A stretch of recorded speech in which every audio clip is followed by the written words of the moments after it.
I was talking to somebody yesterday, and they had a job. I think making probably about 75,000 a year in sales, and she said that she wanted to make having her own business. So she had a job making 75,000 a year in sales, and she wanted to make 100,000 a year in 5 years.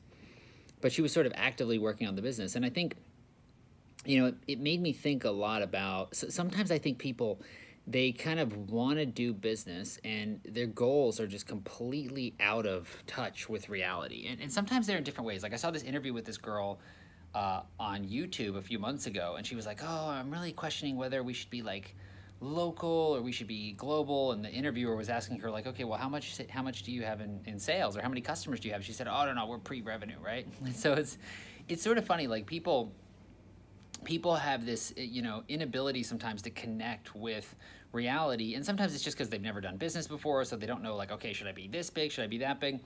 But I do think probably the best way to be is unreasonable. You definitely want to have unreasonable goals, but you don't want them to be so unreasonable in either direction that they're nonsensical. So for example, it's August 2018. So if I'm doing 75,000 a year in a job, right, and I want to do 100,000 a year in 5 years, right? August 2018, 5 years is August 2023.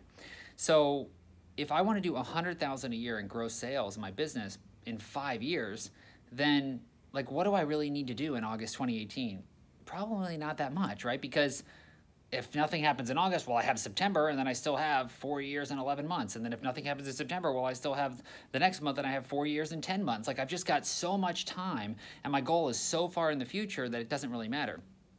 But if it's August 2018, and I'm like, okay, I want to hit 100,000 a year in sales by December 2018, like if I don't get something done in August, then it's going to be September, and I've only got a few months left before it's December, and I got to, like, every day starts to matter, every week starts to matter. But simultaneously, I don't think you want to say, oh, I'm going to make, 20 million, I'm at zero right now, and I'm going to make 20 million in sales by December. Now, granted, there probably actually is a company that will start a business right now that will do 20 million in sales by December in the world. There definitely is.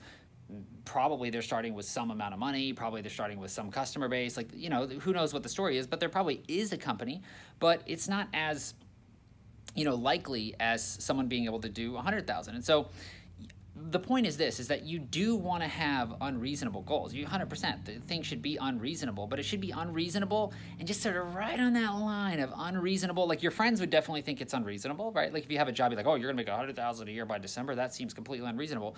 But if you actually sit down and do the math, like, how many potential clients do you need to talk with between now and then to get there? Is that possible, right? Let's say you're charging $1,000 a month, right, for the services that you're offering. And that's 8 clients to get to 8,000 a month. 8,000 a month is about 100,000 a year, 96,000 a year.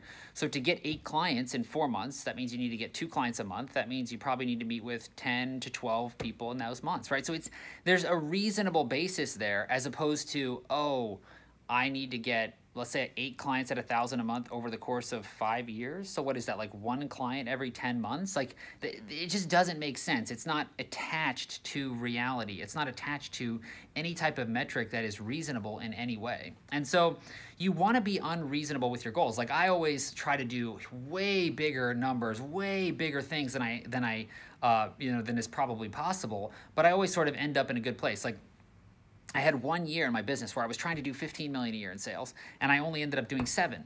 But the year before I did like 1.5. So the point is like, I tried to go from 1.5 to 15, and I actually had like a way to do it. I had a method, I had a strategy, I had a plan. And so it was pretty unreasonable. Like, who would think that you could multiply your business by 10 just in 1 year? And I honestly wasn't able to do it. I was only able to multiply it by 5. But most people would have been like, oh, okay, I'm hoping for like 10% growth, like 10% growth. So you want to have unreasonable goals, but not so unreasonable that you don't even put out any effort. And sometimes when you make the goals so unreasonable, they can be so unreasonable, like on the downside.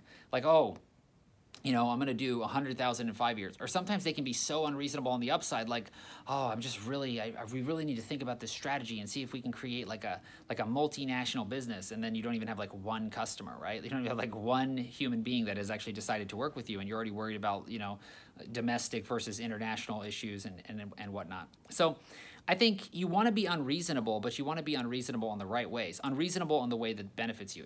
If your goal is too big, that's better than if it's too small. But you don't want it to be so big that literally you don't even put out any effort, you don't even try. You want to have a plan that you believe in, that maybe you believe is a stretch, but actually like it could be pulled off. Like you could do it. You could meet that number of human beings. You could meet that many prospects. You could onboard that number of clients. And if you do the math and you put it down and you're like, I believe this could happen, no matter how insane that number is, then hit it. And if your friends don't feel uncomfortable with it, then it's not good. Like I'm sure she went to her friends and said, yeah, I want to do 100,000 in 5 years. Everyone's like, yeah, that sounds like something you could do. Not good.